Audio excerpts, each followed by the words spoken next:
ಅದಕ್ಕೆ ನಾವು ಯಾಕೆ ಪ್ರಯಾಸ ಪಡಬೇಕು ಗೊತ್ತಾ? ನಾವು ಪ್ರತಿಫಲವನ್ನು ನೆನೆಸಿ ಪ್ರಯಾಸ ಪಡಬೇಕು. ನಿಮ್ಮಲ್ಲಿ ಎಷ್ಟೋ ಜನ ನಾನು ಧೈರ್ಯವಾಗಿ ಕೇಳಿದ್ರೆ, ನಿಮ್ಮ ಕಂಪನಿ ನಿಮ್ಗೇನಾದರೂ ಸ್ಯಾಲ್ರಿ ಕೊಡಲಿಲ್ಲ ಅಂದರೆ ಎಷ್ಟು ಜನ ಕೆಲಸಕ್ಕೆ ಹೋಗ್ತೀರಾ? ಮಕ್ಕಳು ಓದ್ತಾ ಇರೋರು, ಒಂದು ವೇಳೆ ನಿಮ್ಮ ರಿಸಲ್ಟಲ್ಲಿ ನಿಮ್ಗೆ ಒಳ್ಳೆ ರೀತಿ ಮಾರ್ಕ್ಸ್ ಬರಲಿಲ್ಲ ಅಂದರೆ, ಎಕ್ಸಾಮೇ ಕೊಡಲಿಲ್ಲ ಅಂದರೆ ಎಷ್ಟು ಜನ ಓದ್ತೀರಾ? ರಿವಾರ್ಡ್ಸ್ ಇಲ್ಲದೆ, ರಿಸಲ್ಟ್ ಇಲ್ಲದೆ, ಇನ್ಕ್ರಿಮೆಂಟ್ ಇಲ್ಲದೆ ಯಾವನು ಪ್ರಯಾಸ ಪಡಲ್ಲ. ಯಾಕಂದರೆ ರಿವಾರ್ಡ್ ನಿಮ್ಮನ್ನು ಮಾಡಲಿಕ್ಕೆ ಪುಷ್ ಮಾಡುತ್ತೆ. ಯಾಕಂದರೆ ಆ ಪ್ರತಿಫಲ ನಿಮಗೆ ಸಿಗಬೇಕು. ಆದರೆ ಪ್ರತಿಫಲ ಇಲ್ಲದೆ ಇರುವಂಥ ವಿಷಯಕ್ಕೆ ನಾವು ಪ್ರಯಾಸನೇ ಪಡಲ್ಲ.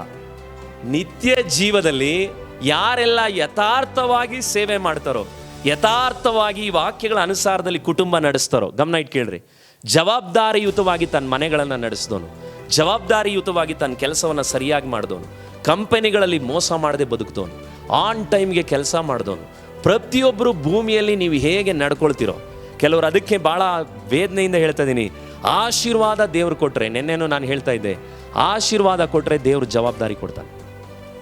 ನಿಮಗೆ ಮಕ್ಕಳು ಕೊಟ್ಟಿದ್ದಾನೆ ಅಂದರೆ ಅವ್ರನ್ನ ಬೆಳೆಸೋ ಜವಾಬ್ದಾರಿ ದೇವ್ರು ಕೊಟ್ಟಿದ್ದಾನೆ. ಆದಿಕಾಂಡದಲ್ಲಿ ಆದಾಮನಿಗೆ ತೋಟ ಕೊಟ್ಟರು, ತೋಟ ಅವನು ನೋಡ್ಕೋಬೇಕು. ಮಕ್ಕಳು ಕೊಟ್ಟರೆ ಮಕ್ಕಳುಗಳಿಗೆ ನಿಭಾಯಿಸಿ ಏನೇನು ಮಾಡಬೇಕು ಅವುಗಳನ್ನ ಮಾಡಬೇಕು. ಆದರೆ ಅವುಗಳನ್ನ ಮಾಡಲಿಲ್ಲ, ಜವಾಬ್ದಾರಿನೇ ಎಸ್ಕೇಪ್ ಮಾಡಿ ಹೊರಟೋದ್ವಿ. ಅಂಥವ್ರುಗಳಿಗೆ ನಿತ್ಯತೆಯಲ್ಲಿ ರಾಯಲ್ ಎಂಟ್ರಿ ಇಲ್ಲ. ಅವನು ಏನೆಲ್ಲ ಭೂಮಿಯಲ್ಲಿ ಸರಿಯಾಗಿ ಕೆಲಸನೂ ಸೇವೆನೂ ಪ್ರಯಾಸವನ್ನು ಯಥಾರ್ಥವಾಗಿ ಮಾಡಿದಾನೋ, ಸ್ಟಡೀಸ್ ಕೂಡ, ನೀವು ಎಜುಕೇಷನ್ ಕೂಡ ಅಷ್ಟೇ, ನೀವು ಭೂಮಿಯಲ್ಲಿ ಯಾವ್ಯಾವ ಲೆವೆಲ್ಗೆ ಪ್ರತಿದಿನ ಏನು ಮಾಡ್ತಿದ್ದೀರೋ ಆ ಲೆವೆಲ್ಗೆ ಪರಲೋಕದಲ್ಲಿ ನಿಮಗೆ ಪ್ರತಿಫಲ ಇದೆ.